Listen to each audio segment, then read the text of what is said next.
भिड बिथोलियो के भिड बिथोलियो नि त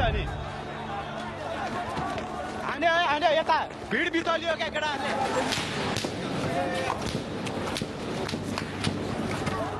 सक्यो मान्छे त बच्चा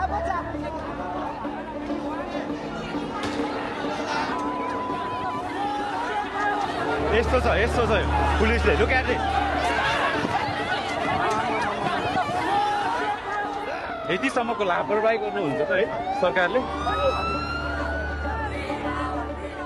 नेपाल 2082 साल भदौ 23 गते काठमाडौँका सडकमा जेनजी प्रदर्शनकारी परिवर्तनको माग गर्दै उत्रन्छन्, तर तिनीमाथि अश्रु ग्यास र गोली प्रहार गरिन्छ। त्यसपछिका केही घण्टामा स्कुल ड्रेस लगाएका एक किशोर सहित 19 जना नेपाली युवा आफ्नै सुरक्षाकर्मीले हानेको गोलीबाट मर्छन्। यी मृत्युले जन्माएको रिसले भोलिपल्ट चर्को विरोध प्रदर्शन ल्याउँछ।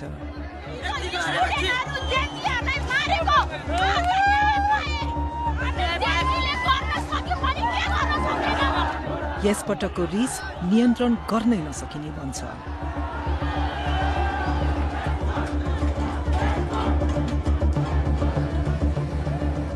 सडकमा खिचिएका 4000 भन्दा धेरै भिडियो, प्रदर्शनकारी तथा प्रहरीसँगका विशेष अन्तर्वार्ता र बीबीसी आईले मात्रै प्राप्त गरेको प्रहरी रेडियोको गोप्य अभिलेखका आधारमा हामीले ती 2 दिनका त्रासद घटनाको सूक्ष्म विवरण यहाँ प्रस्तुत गरेका छौं।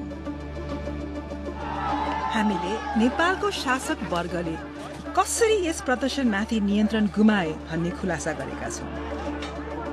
गोली हान्ने आदेश कसले दिएको थियो र परिवर्तनका लागि व्याकुल युवा पुस्तालाई नेपालका प्रहरी, सेना र राजनीतिक कर्मीहरूले कसरी निराश बनाएका थिए भन्ने सोधेका छौं।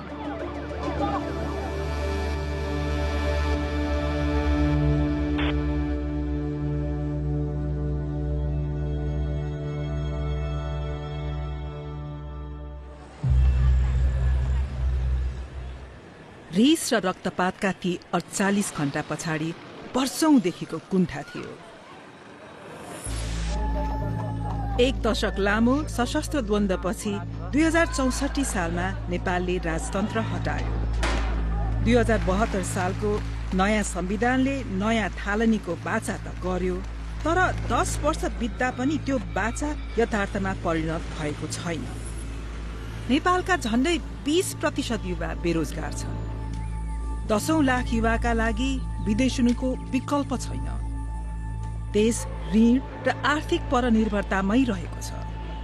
सतहमा हेर्दा 3 मुख्य राजनीतिक दल बीच नै सत्ता घुमिरहेको झैं देखिन्छ, तर पाका उमेरका केही नेता मात्रै दशकौंदेखि सत्तामा टाँसिएर बसेका छन् भन्ने धेरै नेपाली युवाको बुझाइ छ। जेनजी पुस्ताका धेरै विद्यार्थी जस्तै 26 वर्षीय रक्षा बम पनि लोकतन्त्रले सोचे जस्तो परिणाम दिन नसकेको मान्छिन्। नेपाली जनताको बलिदान, उनीहरूको संघर्षको उपलब्धि र भविष्य आज एउटा व्यक्तिको अहंकार र कुशासनको बन्धनमा छ।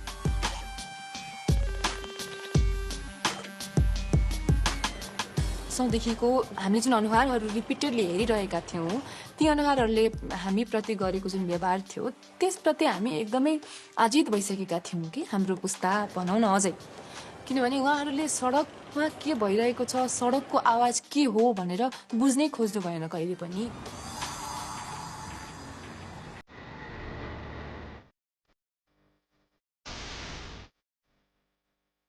नेपो बेबीवाला जुन ट्रेन्ड चलिरहेको थियो संसारभरि नै, त्यो नेपाल पनि आयो।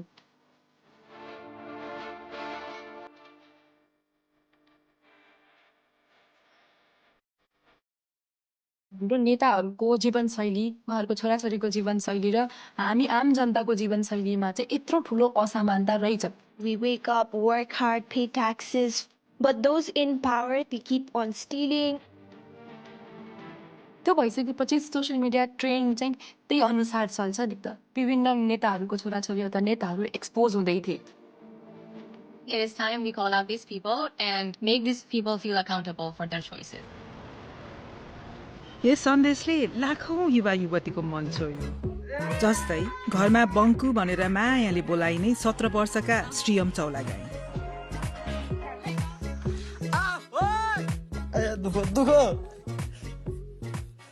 उनीसँग आमा बुवा गंगा कार्की र गणेश चौलागाईलाई अचम्म पार्ने राजनीतिक चेत थियो।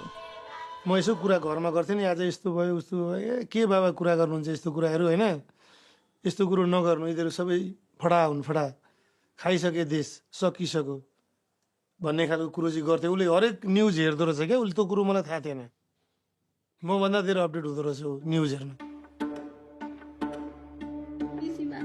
अनलाइन विरोधको आवाज चर्केको देखेर आत्तिएको सरकारले भदौ 19 गते एक कठोर निर्णय लियो।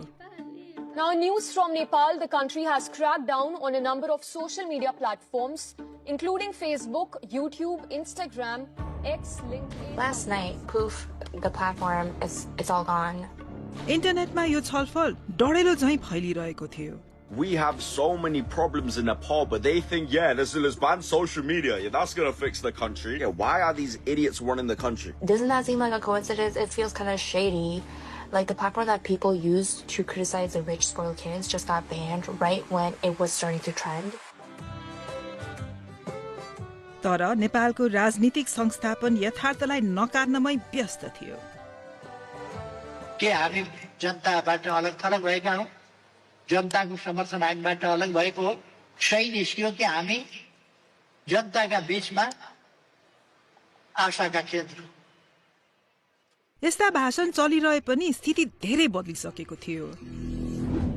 सरकारी प्रतिबन्धका बावजुद जेनजीले ह्याशट्याग र मीम शेयर गर्न तथा भ्रष्टाचार र कुशासन बारे रिस व्यक्त गर्न डिस्कर्ड र टिकटक जस्ता अरू मञ्च भेटाए। Sri Lanka did it, Indonesia did it. Of course we are Nepali, we are Gorkhalis, we also can do it, guys. Let's raise our voice together. केही दिनभित्रै देशव्यापी विरोधका योजना फैलिसकेका थिए।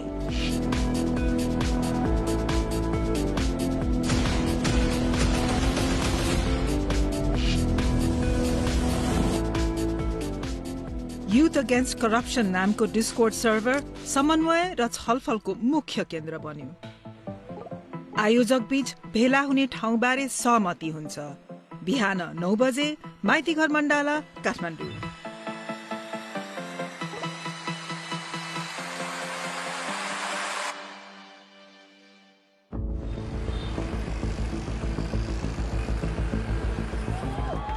भोलिपल्ट बिहान रक्षा अग्रपंक्तिमा हुन्छन्।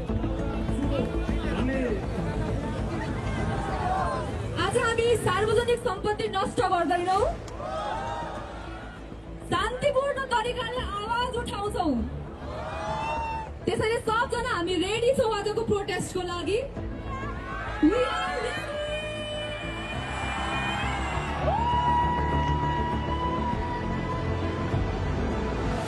10:30 बजेतिर भीड़ मदन भण्डारी सडक हुँदै पूर्व लाग्छ। सरकारी गुप्तचर निकायले 3000 जति प्रदर्शनकारी आउने अनुमान गरे पनि 10,000 मानिस आइपुग्छ। आफूलाई सुरक्षित राख्नेछ भन्ने विश्वासमा कतिले स्कुल युनिफर्म लगाएर आएका छन्।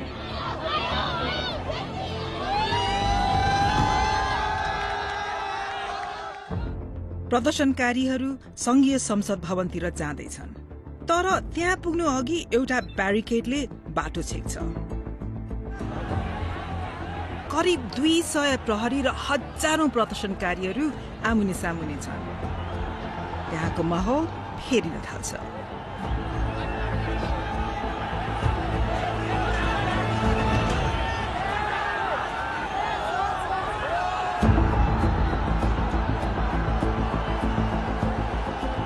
एघार बजेर 47 मिनटमा प्रदर्शनकारीको एक समूहले प्रहरी घेरा छल्ने बाटो भेटाउँछ।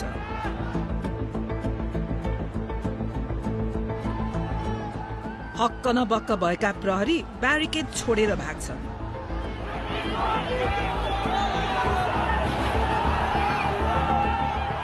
र भीड़ संघीय संसद भवनतिर हुत्तिन्छ।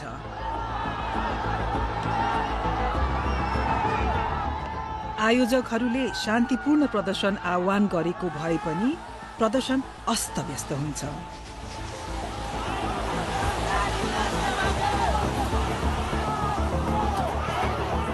त्यसपछिको त्रासदीलाई पत्रकार तथा प्रदर्शनकारीहरूले खिचेको 4000 भन्दा धेरै भिडियो र तस्बिरले कैद गरेका छन्।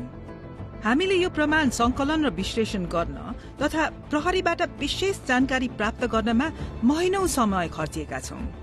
अब हामी तपाईहरू सामु संसद गेटको अगाडि भदौ 23 गते ठ्याक्क के भएको थियो भन्ने बारे अहिलेसम्मको सबैभन्दा विस्तृत विवरण प्रस्तुत गर्न सक्ने भएका छौं।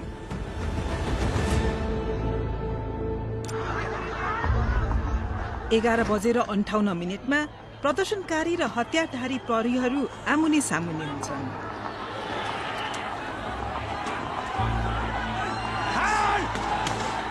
अधिकांश भीड़ शान्त छ, तर अग्रपन्थीमा तनाव छत्ताछुल्ल भएर हिंसा बन्छ।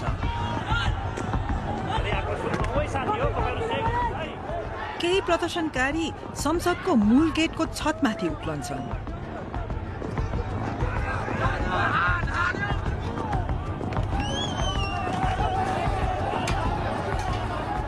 12:15 बजे एक समूहले पर्खाल तोड्छ।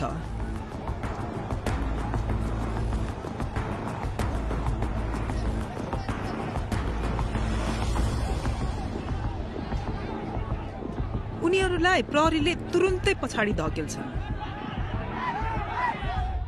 डिस्कर्डमा केही प्रदर्शनकारीहरू चिन्ता व्यक्त गर्न थाल्छन्।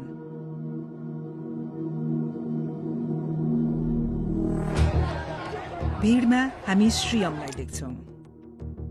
आफ्नी आमाले नजाऊ भन्दा भन्दै यहाँ आएका छन्।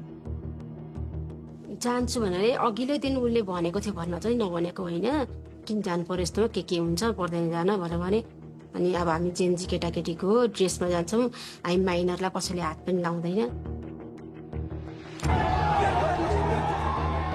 उनले भ्रष्टाचार विरुद्ध युवाहरू लेखिएको ब्यानर बोकेका छन्, तर सबैजना उनी जस्तै संयमित छैन।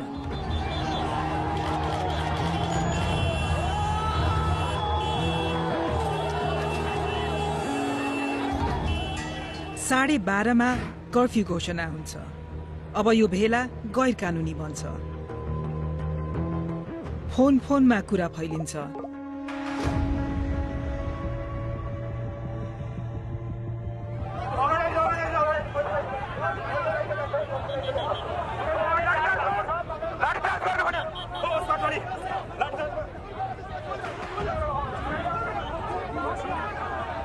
तर कर्फ्यू घोषणाले स्थिति झन बिगारेको झैं हुन्छ। प्रहरीले अश्रु ग्यास र रबरको गोली हान्छ।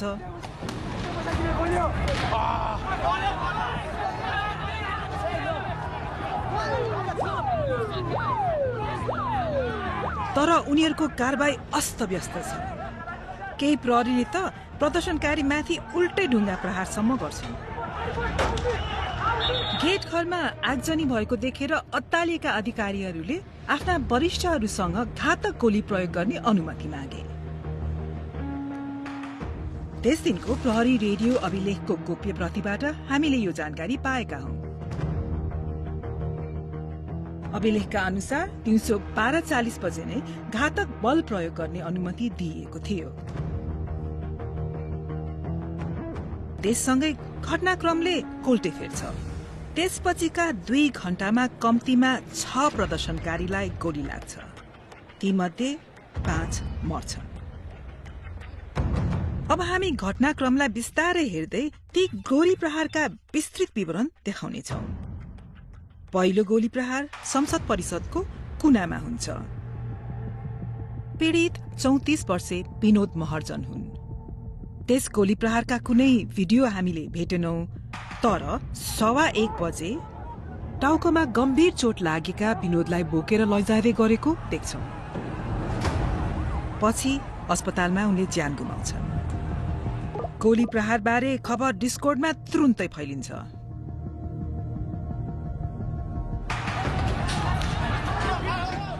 र सडकको रिस चुलिएर क्रोध बन्छ। प्रहरी अलमल्ल बनेको छ। एउटा समूहलाई गेट बाहिर चेपुवामा बारिएको छ।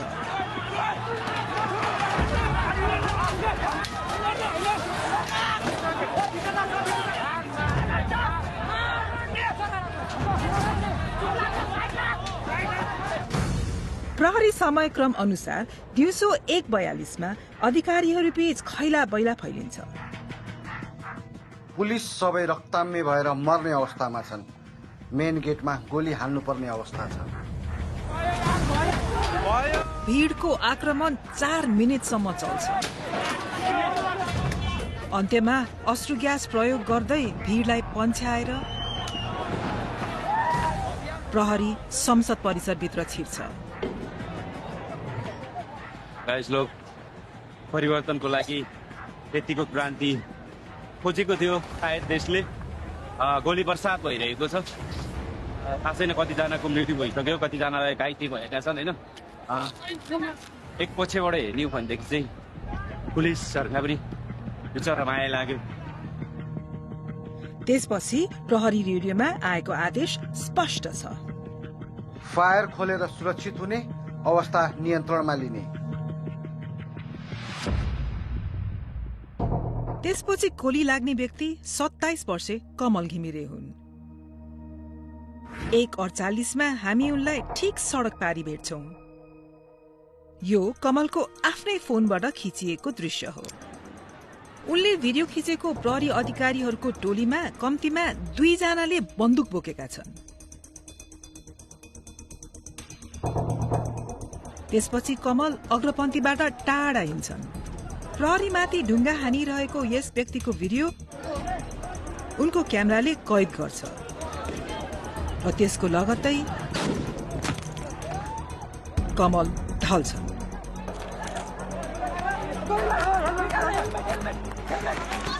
हामीले यही घटना अर्को दृष्टिकोणबाट पनि भेटेका छौं।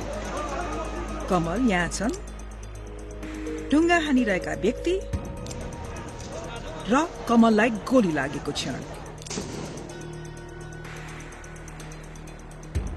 उनको मेडिकल रिपोर्टका अनुसार गोली उनको बायाँ काखी मुनिबाट घुसेर पिठ्यूबाट बाहिर निस्केको थियो।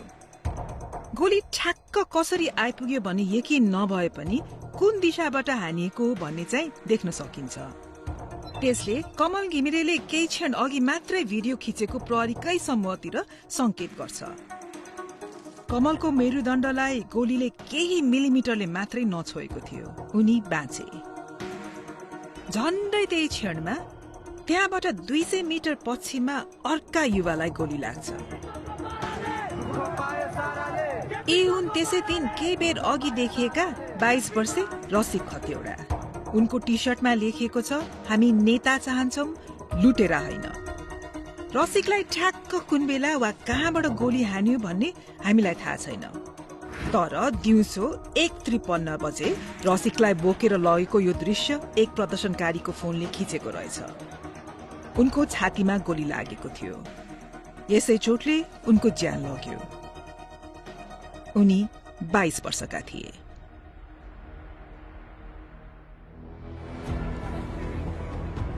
यस बेलासम्म डिस्कोड प्रयोगकर्ताहरू प्रदर्शनकारीलाई पछि हट्न आह्वान गर्न थाल्छन्। तर 21 वर्षे सुलभराज श्रेष्ठ संसद परिसरको गेटमै बस्छन्। उनले भ्रष्टाचार अन्त्य गर लेखेको कागज बोकेका छन्।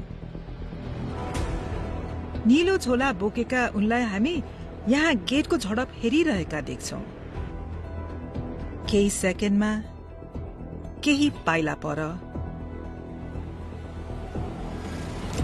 यस्तो छ पुलिसले लुक एट इट।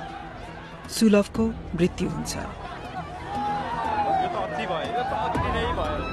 उनलाई अब बचाउन सकिन्न भन्ने लागेपछि प्रदर्शनकारीले सुलभलाई गेटसम्म पुर्याउँछन्। उनको शरीरलाई सडकमा राख्छन्, प्रहरीको ठिक अगाडि, र नेपालको झण्डा उडाइदिन्छन्।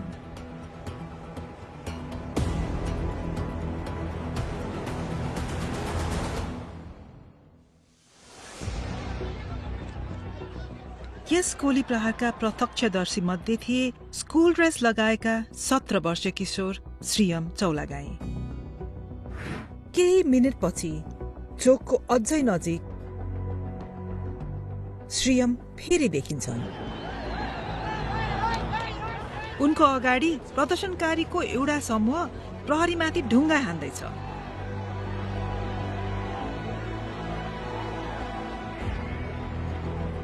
यहाँको हिंसाबाट तर्केर श्रीयम चोकतिर फिर्ता हिँड्छन्। यिनै उनका अन्तिम पाइला हुन्छन्। केही बेरमा अर्को फोनले यो दृश्य कैद गर्छ जुन नेपाल भरि भाइरल हुन्छन्।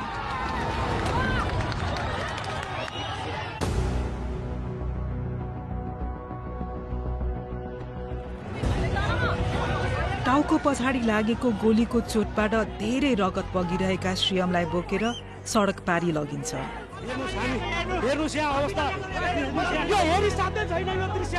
वरिपरिका मानिसले उनलाई एम्बुलेन्समा राख्छन् तर ढिलो भइसकेको हुन्छ।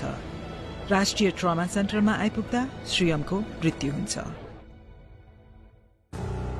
भदौ 23 गते संघीय संसद बाहिर गोली प्रहारबाट मारिने व्यक्तिहरूमध्ये उनी सबैभन्दा कम उमेरका हुन्।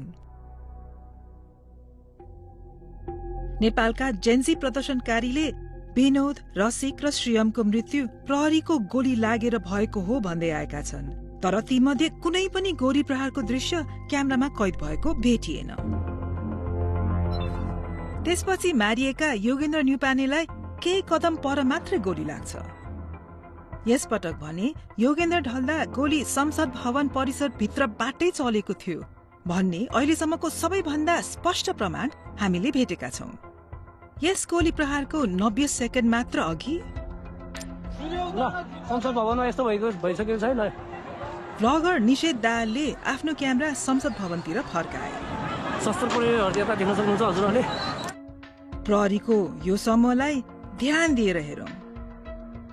दिउँसो ठ्याक्कै 2:21 बजे उनीहरू संसद परिसरको पर्खालतर्फ अघि बढ्छन्।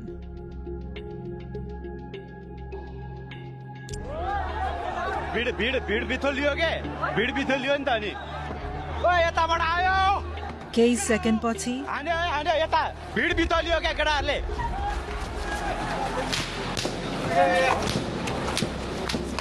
7 पटक बन्दुक पड्केको आवाज सुन्छ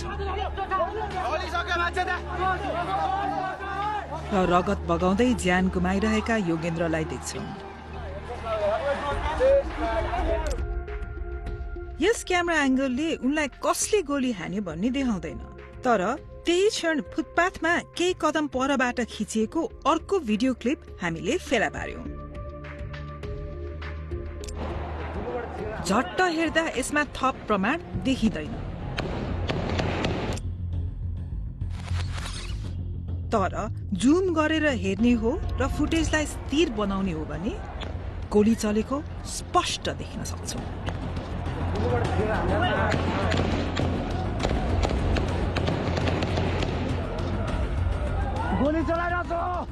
त्यसको 15 सेकेन्ड पछि प्रहरीको त्यही टोली झैं देखिने समूह मैदानको कुनातिर अघि बढिरहेको दृश्य तेस्रो क्यामेराले कैद गर्छ। प्रहरीले संसद परिसर भित्रबाट गोली प्रहार गरेर निहत्था प्रदर्शनकारीलाई मारेका थिए भन्ने संकेत गर्ने यही नै हामीले भेटेको सबैभन्दा स्पष्ट प्रमाण हो। प्रदर्शनकारी जहाँ लुक्न सके त्यही लुके। चोटका कारण योगेन्द्रको मृत्यु भयो। उनी 24 वर्षका थिए। बीबीसीले विश्लेषण गरेका भिडियो फुटेजमा न त योगेन्द्रलाई न अरू कुनै पीडितलाई कुनै प्रकारको हिंसात्मक गतिविधिमा लागेको देख्न सकिन्छ। आधिकारिक तथ्याङ्कका अनुसार भदौ 23 गते भएको विरोध प्रदर्शनमा 19 जना युवाले ज्यान गुमाए। थप 300 घाइते भए।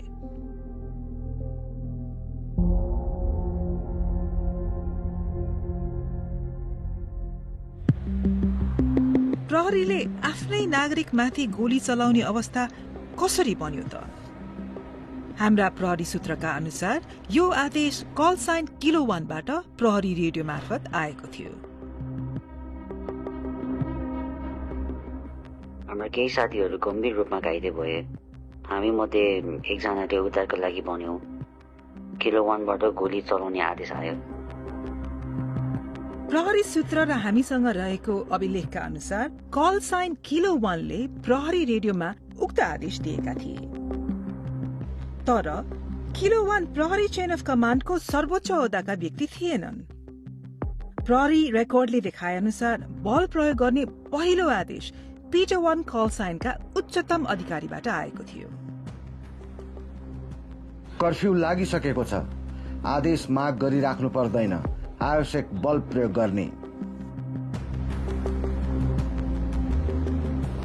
पिटर 1 प्रहरी महानिरीक्षक चन्द्रकुपेर खापुङ थिए। उनले घटनाका लागि आफू जिम्मेवार नभएको बताएका छन्। नेपाल प्रहरीले हामीलाई दिएको जवाफ अनुसार बल प्रयोग गर्ने निर्णय काठमाडौँ जिल्ला सुरक्षा समितिबाट आएको थियो। प्रहरीका अनुसार समितिले बल प्रयोग गर्ने निर्णय दिनु अघि प्रहरी महानिरीक्षक खापुङले त्यस प्रकारको कुनै आदेश दिएका थिएन। अन्य प्रहरी अधिकारीले गोप्य सूचना संकलन, तालिम र निर्देशनमा गल्ती भएको स्वीकारेका छन्। आफूलाई सहयोग नगरेकोमा उनीहरू नेपाली सेनालाई पनि दोष दिन्छन्। तर धेरैजसो प्रहरी त्यस दिनको घटनाबाट विक्षिप्त छन्। त्यो दिन भीड़ नियन्त्रण गर्नुको सट्टा हाम्रो टिमले उनीहरूलाई शत्रु जस्तै ताकेर गोली चलायो।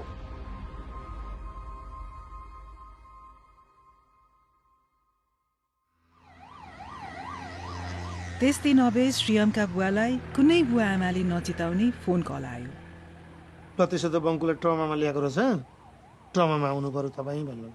एक ठाउँमा अलिकति भिडभाड थियो क्या, गेटदेखि अलिकति ओरा के को भिडभाड रहेछ भनेर यसो उठेर हेरेको त नेम लिस्ट। यस्तो रक्तपातपछि पनि प्रधानमन्त्रीको हट कायमै रह्यो। अब धेरैले चाहिँ नै प्रधानमन्त्रीको राजीनामा तत्काल चाहियो भनेर प्रमुख प्रतिपक्षी दल लगायत सडकमा बसेर मागेर त्यति मागेर भएर नि प्रधानमन्त्रीले अहिले राजीनामा दिनुभयो। यस्तो हटको सामना गर्नु परेपछि केही प्रदर्शनकारीहरूले वैकल्पिक उपाय सुझाउन थाले।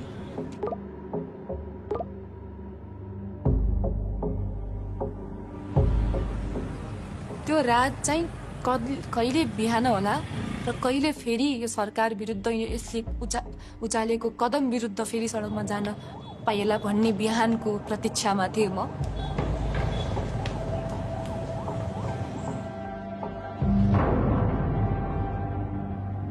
बिहानको मिरमिरेसँगै क्रोध विस्फोटित हुन्छ।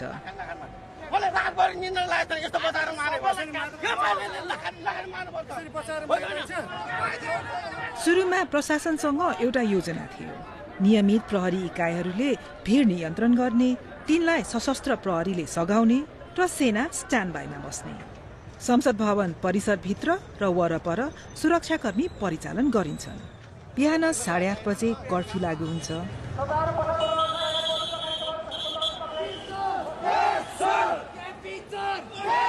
तर भीड़ पछाडि हट्दैन।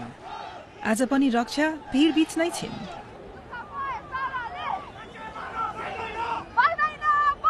प्रदर्शनकारीहरू संसद भवनतिर अघि बढ्दै गर्दाको यो दृश्य उनको फोनले खिचेको हो। फेरि गोली चलाउन थालिसकेको छ संसद भवन अगाडि।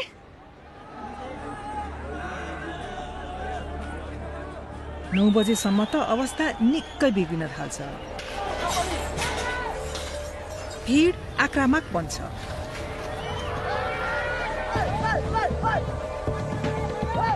प्रहरीमाथि हमला हुन्छ।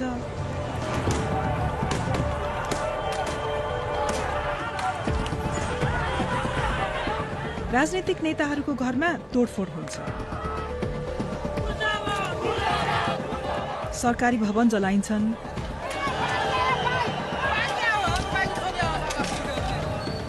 सत्ता निकट ठानिएका व्यक्तिहरूको निजी सम्पत्ति पनि तारोमा पर्छन्। त्यो हिंसा तत्क्षण इन्टरनेटमा फैलिन्छ।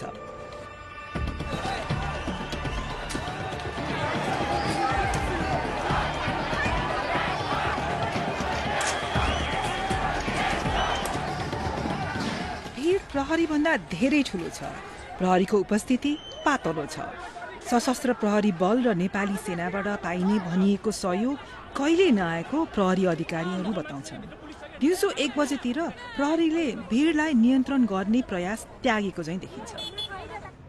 2 नम्बरमा आफ्नो हतियार त्यसपछिबाट आएर सञ्चार सेट त्यसपछिबाट भेहिकलहरू र आफ्नो सेफ्टी आफ्नो टोलीको सेफ्टी गर्ने यस्तै हो। यस्तै दुईटा कुरा मेन प्रायोरिटीमा राखेर काम गर्ने। इन्टरनेटमा राखिएको तर केही बेरमै हटाएको यो भिडियोमा प्रहरीलाई आफ्नो सुरक्षालाई प्राथमिकतामा राख्न भनेको सुन्न सकिन्छ। कन्टेन गर्न सकिन्छ, रोक्न सकिन्छ भन्यो भने सेलहरू प्रयोग गर्ने, तपाईँ आफ्नो सेफ्टीको ख्याल गर्ने है। सबैले पाउनु भएको छ यो अल स्टेसन भिडियो कन्ट्रोल।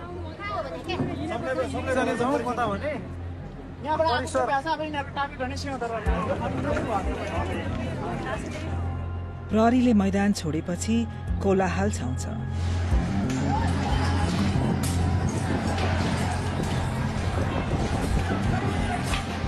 सुरक्षा हटाइएपछि संघीय संसद भवनमा भीड़ले कब्जा गर्छ।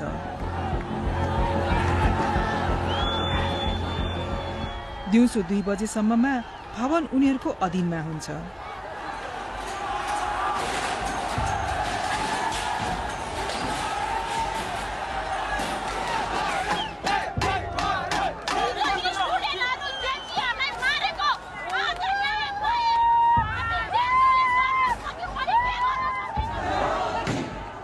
केही मिनेटमै भवनमा आगो लगाइन्छ।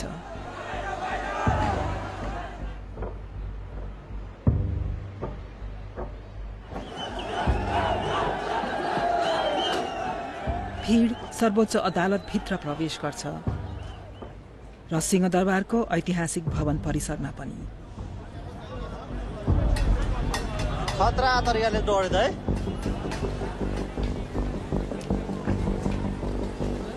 आकाशमा सेनाका हेलिकप्टरले फन्को मार्छन्।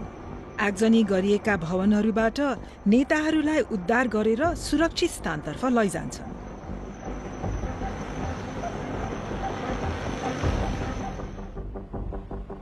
दिउँसो 2:30 बजेसम्ममा प्रधानमन्त्री तथा धेरैजसो वरिष्ठ नेताहरू सेनाको संरक्षणमा हुन्छन्। वरिष्ठ प्रहरी अधिकारीहरू पनि सैन्य मुख्यालय परिसरमा आश्रय लिन पुग्छन्। सडकमै छोडिएका तल्लो दर्जाका सुरक्षाकर्मी अब भिडको निशानमा पर्छन्। तीमध्ये केहीको वर्दी च्यातिन्छ, सार्वजनिक बेइज्जती गरिन्छ।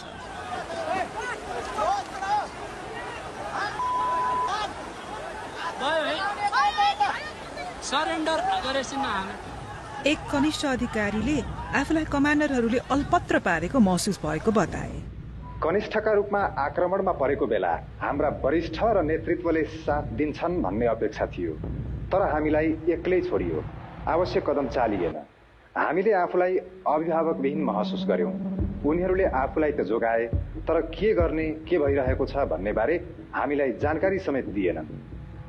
आगजनी र विध्वंसका घटना पछाडि केही राजनीतिक समूहहरूको हात रहेको आक्षेप व्यापक रूपमा फैलिएको थियो, तर हामीले न ती आक्षेपका सत्यता पुष्टि गर्न सक्यौं, न तिनलाई नकार्न सक्यौं।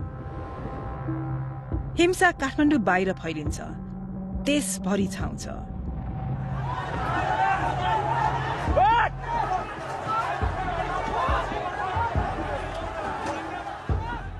भदौ 24 गते दिउँसो प्रधानमन्त्री केपी शर्मा ओलीले राजीनामा दिन्छन्। एक हिसाबले लाग्यो कि हामीले देश अब हाम्रो भयो हैन, हामीले यस्तो अहंकारी यस्तो सरकारलाई घुँडा टेकायौं भन्ने खुसी पनि थियो त्यो बेलामा र एक प्रकारको हामी वेदनामा पनि थियौं। हामीले आर्मीलाई रिक्वेस्ट गर्यौं, प्लिज है अब यस्तो तपाईहरुले रोकिदिनुस्, तपाईले कन्ट्रोल गरिदिनुस् भन्ने खालको, यो पिस मेन्टेन गरिदिनुस् भन्ने खालको आग्रह गर्यौं।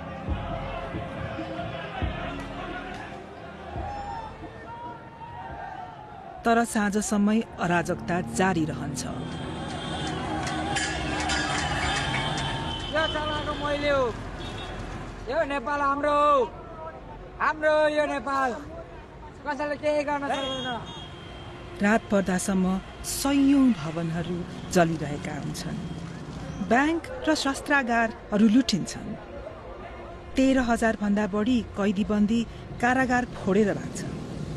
3 जना प्रहरीहरू मारिन्छन् र कम्तीमा 50 जना अरू नेपालीले ज्यान गुमाउँछन्। राति 9 बजे मात्रै सेना सक्रिय हुन्छ। यस विषम परिस्थितिबाट राष्ट्रलाई शान्तिपूर्ण तवरले निकास दिनको लागि आन्दोलनरत समूहलाई आन्दोलनका कार्यक्रमहरू स्थगन गरी 10 बजेदेखि 10 कडा खालको कर्फ्यू लाग्ने हुँदा सबैजना आफ्नो घरतर्फ सुरक्षित साथ प्रस्थान गर्नुहुन। सेनाको हस्तक्षेपले 2 दिनदेखिको कोलाहल र रक्तपातलाई अन्त्य गर्छ, तर सेनाले धेरै ढिलो गर्यो भन्ने धेरै नेपालीलाई लाग्छ। नेपाली सेनासँग प्रशस्त सैनिक थिए। सर्वसाधारणमाथि गोली चलाउनु पर्ने आवश्यकता थिएन। मुख्य सडकहरूमा 100 देखि 150 सैनिक तैनात गरे मात्र पनि पुग्थ्यो। यसरी ठूलो राष्ट्रिय क्षति टार्न सके। तर प्रहरी सबैभन्दा बढी मार सहेर बसेपछि मात्रै उनीहरू श्रेय लिन आएका जस्तो महसुस हुन्छ।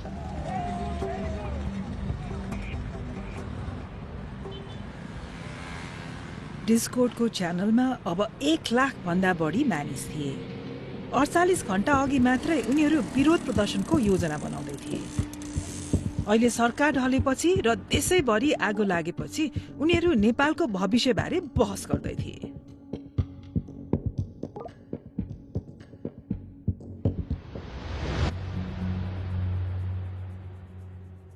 Sushila Karki, a former Supreme Court Chief Justice, was sworn in after protesters forced her predecessor from office. सेनाले लागू गरेको शान्ति कायम रह्यो। भदौ 27 गते नेपालले नयाँ प्रधानमन्त्री पायो। नेपाल हाँक्ने पदमा प्रथम महिला। उनको मुख्य जिम्मेवारी नयाँ निर्वाचन र भदौ 23 र 24 गतेका घटनाबारे अझैसम्म जारी छानबिनलाई सम्पन्न गराउने। यस छानबिनको केन्द्रमा एउटा सरल प्रश्न छ, देशलाई नै आगो लगाउने गरी भएको हत्याको जिम्मेवार को हो? चेन अफ कमान्डमा रहेका मुख्य व्यक्तिहरूले अहिले एक अर्कालाई दोष लगाइरहेका छन्। हाम्रा स्रोतका अनुसार बल प्रयोग गर्ने आदेश नेपाल प्रहरीका सर्वोच्च अधिकारीबाट आएको थियो, कल साइन पिटर 1, तत्कालीन आइजिपी चन्द्रकुबेर खापुङबाट। तर खापुङले जोड दिन्छन् कि त्यसबेला सुरक्षाको जिम्मा काठमाडौँका प्रमुख जिल्ला अधिकारी छविलाल रिजालको थियो। रिजालले घटनाबारे जिम्मेवारी लिन अस्वीकार गरेका छन्। गृहमन्त्री रमेश लेखकले पनि कुनै जिम्मेवारी स्वीकारेका छैनन्। तत्कालीन प्रधानमन्त्री केपी ओली समेत आफूले कुनै गल्ती गरेको मान्न तयार छैनन्। अनि जिम्मेवार हुनुपर्छ भनेको छ। कुन देशमा जिम्मेवार को होस्? रङ्गभेदका कारणले घाँटी थिचिएर मर्दा राष्ट्रपति जिम्मेवार हुन्छ कि? प्रहरी र नेताले जिम्मेवारी पन्छाइरहँदा घटनामा ज्यान गुमाएका व्यक्तिका परिवार शोकमा डुबेका छन्।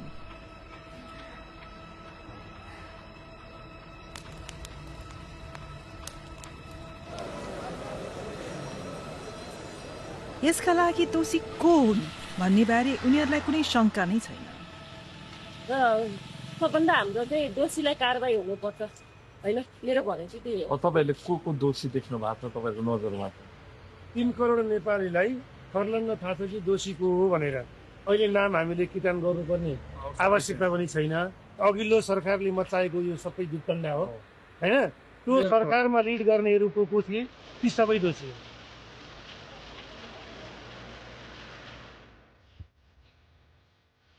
सपना छुँदै भयो। उनीहरूको लागि त एउटा विलासी गयो, हाम्रो लागि त एउटा संसारै गयो। भित्री मलाई रुनै आउँदैन क्या, मलाई गफैराख्नु मन लाग्छ क्या। यही छ भन्छु अनि म उसँग गफैराख्छु। कतिखेर आउँछ छिटो आएछ, मेरो मनमा त्यही मात्रै घुमिरहेको छ। स्कुलको ड्रेसमा मात्रै झस्को आउँछ बिहा बोकेर आइपुग्छ भनेर। मैले त छैन भनेर मैले एक्सेप्ट पनि गरेको छु। अस्ति एक दिन सपना देखेको थिएँ, भगवान्सँग बिटा थापेर मागेको यसरी आइजन भन्दै यसो गर्थेँ, मागेको त्यसरी आएको त हुन्थ्यो।